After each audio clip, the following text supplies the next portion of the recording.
घरातल्या अगदी मोजक्या साहित्यात हा पोटभर नाश्ता बनवून तयार होतो. खूप कमी वेळात बनवून तयार होतो. म्हणून रेसिपी शेवटपर्यंत पहा. आवडली तर नक्की चॅनलला लाईक, शेअर, सबस्क्राईब करायला विसरू नका. चला तर वेळ न दवडता लगेच रेसिपीला सुरुवात करूयात. मी प्रिया तुमचं मनापासून स्वागत करते कुक विथ प्रिया या यूट्यूब चॅनलवर. तर सगळ्यात पहिल्यांदा कढईमध्ये 3 ते 4 चमचे खायचं तेल आहे ते गरम करायचं आहे. गरम झालं की यामध्ये अगदी पाव चमचा इतकी मोहरी आणि पाव चमचा इतकं जिरं आपल्याला टाकायचं आहे. दोन्हीही छान फुलले की आपल्याला यामध्ये मिरच्या ॲड करायच्या आहेत. इथे 2 मिरच्या मी बारीक कट करून घेतलेल्या आहे. थोड्याशा परतून घ्यायच्या आहेत आणि नंतर यामध्ये आपल्याला 1 कप रवा टाकायचा आहे. तर इथे मी 1 कपाचं माप घेतलेलं आहे. तुम्हाला जास्त बनवायचं असेल तर जास्त घेऊ शकता. तर इथे 1 कप रवा टाकलेला आहे मी. तर याला छान या तेलामध्ये आपल्याला भाजून घ्यायचं आहे. अगदी 2 ते 3 मिनटं मंद गॅसवर. रवा मस्त फुलतो. तर हा रवा अगदी 3 ते 4 मिनटामध्ये मंद गॅसवर भाजून होतो. याला काढून घेऊयात एका बाउलमध्ये. आणि हा सगळा रवा आपण काढून घेतलेला आहे. आता यामध्ये अर्धा कप इतकं दही टाकायचं आहे. घरचं फ्रेश दही असेल तर खूप छान, आंबट असेल तर थोडं कमी टाका. आणि यामध्ये टाकूयात अगदी थोडेसे चिली फ्लेक्स. नसतील तर स्किप केले तरी चालतील. तिखटासाठी आपण यामध्ये हिरव्या मिरच्यांचा वापर केलेला आहे. तुम्हाला हिरव्या मिरच्या आवडत नसतील तर लाल तिखट वरून टाकलं तरी चालेल. आणि इथे टाकूयात चवीनुसार मीठ. तर याला या दह्यामध्ये छान मिक्स करायचं आहे आणि पाणी टाकत टाकत याचं छान असं बॅटर बनवायचं आहे, जसं आपण इडलीला बनवतो तसं. तर याच्या थोड्या गुठळ्या मोडत आपण हे पाणी मिक्स करत करत एक छान बॅटर बनवून घेऊयात. तर जवळपास इथं मला 1.5 कप पाणी लागणार आहे हे बॅटर बनवण्यासाठी. जर घट्ट वाटत असेल तर आपण अजून पाणी टाकूयात.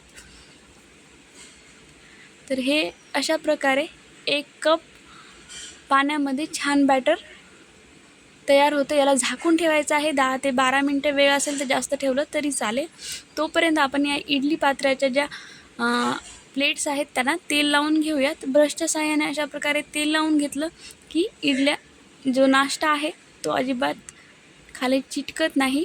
तर हे 10 मिनटानंतर यामध्ये आता आपण भाज्या ॲड करूयात.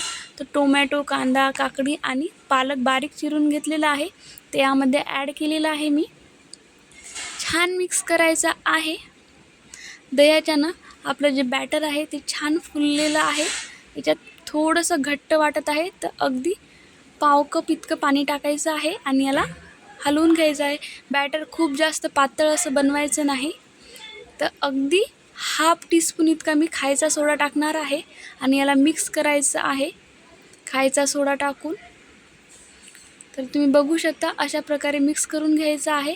आणि मी इडली पात्रामध्ये अगोदरच पाणी गरम करण्यासाठी ठेवलं होतं आणि ज्या प्लेट्सला आपण तेल लावून घेतलं आहे त्यामध्ये लगेच आपल्याला हे खायचा सोडा टाकला की बॅटर ॲड करायचं आहे.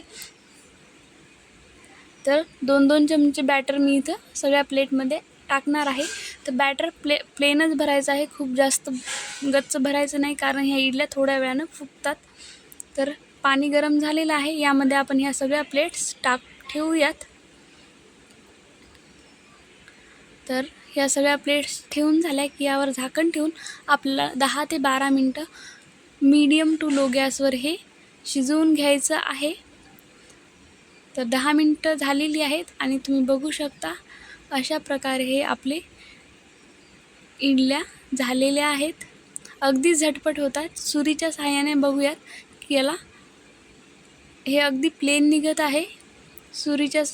सुरी टाकली की म्हणजे हे छान प्रकारे शिजलेल्या आहेत. नसतील शिजल्या तर 2-3 मिनटं अजून ठेवून आपण याला वाफवून घेऊ शकतो. तर थोड्याशा थंड झाल्या की याला आपण काढून घेणार आहोत. तर ह्या थंड झालेल्या आहेत. मी याला काढून घेणार आहे. तर तुम्ही बघू शकता खूप छान टेक्स्चर आले. अगदी खूप छान जाळी आलेली आहे आणि खूप मऊ हे इडल्या बनलेल्या आहेत. अगदी इडल्या खायची इच्छा झाली की अशा झटपट इडल्या बनवून तयार होतात आणि खायलाही खूप चटपटीत लागतात.